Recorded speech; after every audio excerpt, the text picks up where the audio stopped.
going 10-2 in the Big Ten and not reaching the postseason. However, if Iowa should defeat Oregon and USC, and of course they've got to run the table so to get to 10-2, so they win those games. The best that those two teams can do, because they're going to play each other, those are the two best wins of the season. Those will be the two best wins, at least in my mind. Even if Nebraska's got some really good record, the best they can show up to the Iowa game would be 8-3. So maybe Nebraska would be in the conversation from a record standpoint. So you can throw Nebraska in there. But obviously, if Iowa defeats Nebraska, they're 8-4. USC and Oregon play each other. So that tacks a loss onto one of them. So they're going to be 8-4, 9-3 at best. So Iowa will have a collection of 9-3 at best, and then a couple 8-4 wins. We'll see what Minnesota does, but they've got Oregon, so they would have to lose that game. So they'll probably go 7-5. Don't know that that is really a resume builder of a win. So it's basically those three wins for Iowa to lean on. But that gets them in, right? I mean, I can't imagine that it doesn't. And you told me the other day about the melee in the SEC, or excuse me, in the ACC.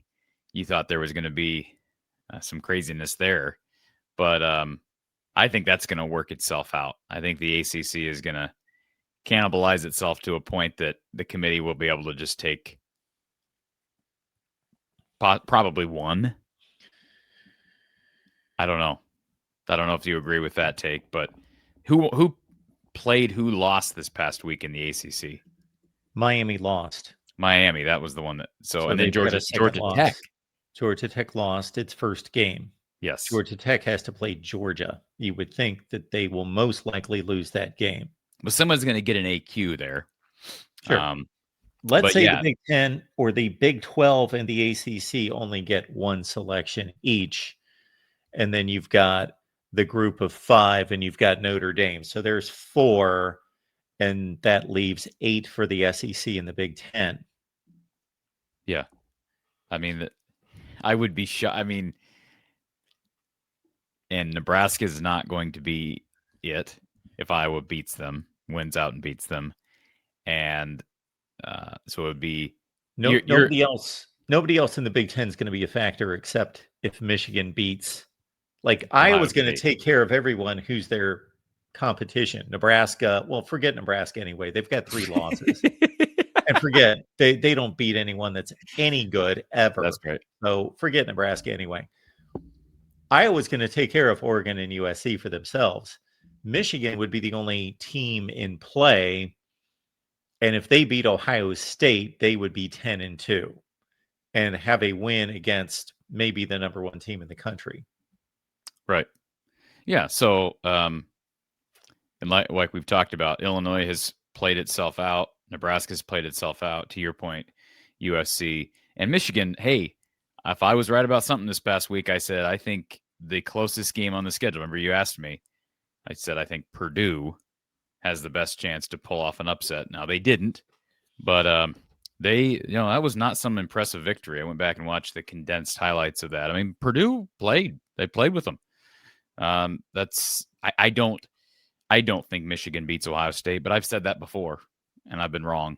And I'm guessing you've probably said that before, specifically last year. I don't know anybody that predicted Michigan to go into the shoe and win that game. So anything can happen.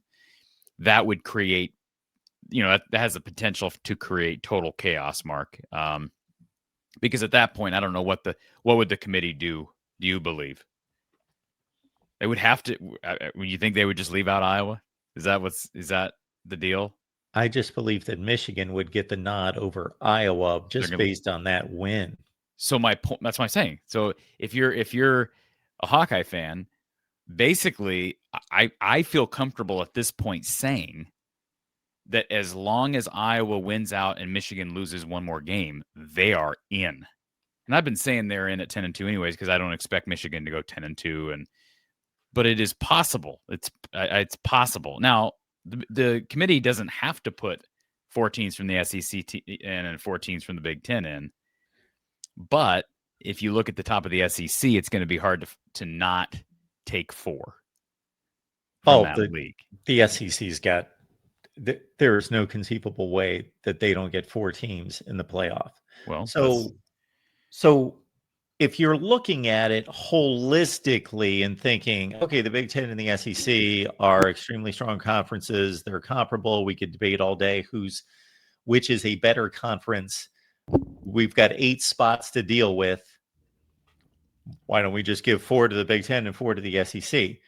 But the playoff committee does not look at it like that, nor should they. They're evaluating each team, and it really leans the SEC's way.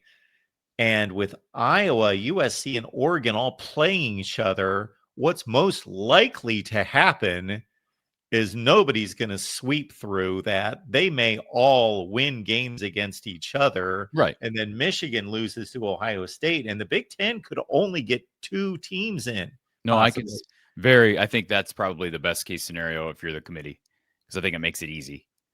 Now, I'll say this. If you are the playoff committee, and I don't think they care 2 bits about what the AP voters do, but the AP poll voters, they have, I mean, think about this. We're talking about Iowa being, if they were to win out, the 4th team from the Big Ten in. You've got 1, 2, 3, 4, 5, 6, 7, 8, 9 teams from the SEC that are ranked. Okay. 9. And Iowa, unranked. So that means 9 teams are in the SEC are ranked ahead of the Hawks.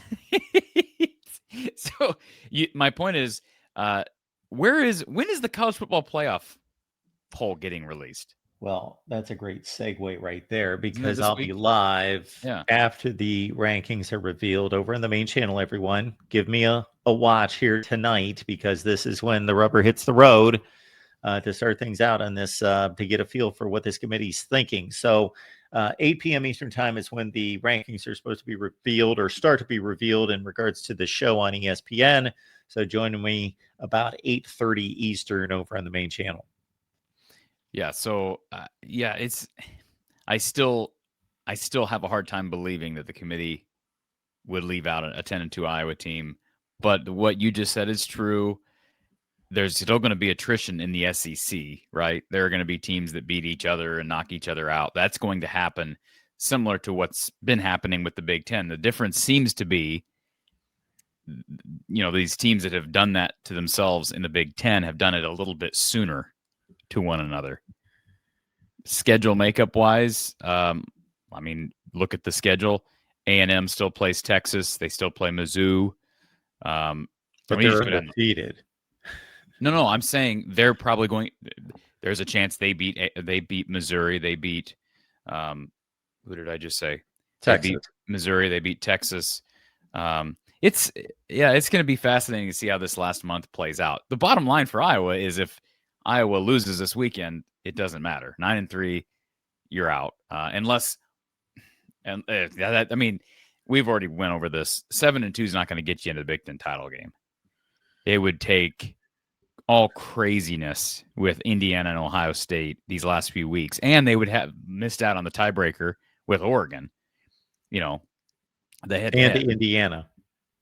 And the Indiana, although again, when you get in 3-team ties, then you start weighing records against one another. But if it's a 3-team tie with, Indiana and Oregon, so no, they got to win out. I mean, if that's what they want, this is the perfect scenario for Kirk Ferentz in Iowa to finally do this. I mean, I should say perfect scenario, because people, they have no margin for error. Yeah, you're right. But they get this team at home. People are like, Kinnick's going to be rocking. People are excited. They believe, like, everything right now is set up for them to do this. Doesn't mean they will. I mean, doesn't mean they will, but everything is set up for them to go do it right now. And if they don't, they don't. But, if they don't, they will have no one to blame but themselves, because they, when they had the second loss against Indiana, a month into the year, month and a week into the year, whatever it was, most people wrote them off. Not me. I said, hey, they went out, they're in, and I still stand by that. They've snuck through Penn State, and they blew out Minnesota, and they blew out Wisconsin. They got a bye week to heal up some more, and I'm not aware of any major injury issues that they're dealing with right now.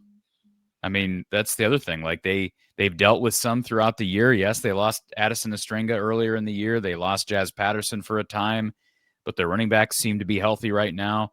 Mark Gronowski is going to really benefit from having this bye week to heal up. Yeah, I just don't know. Jaden Harrell, I think, is probably going to be healthy, and Jaden Montgomery's played really well in his absence. Boy, Iowa's corners are playing really well.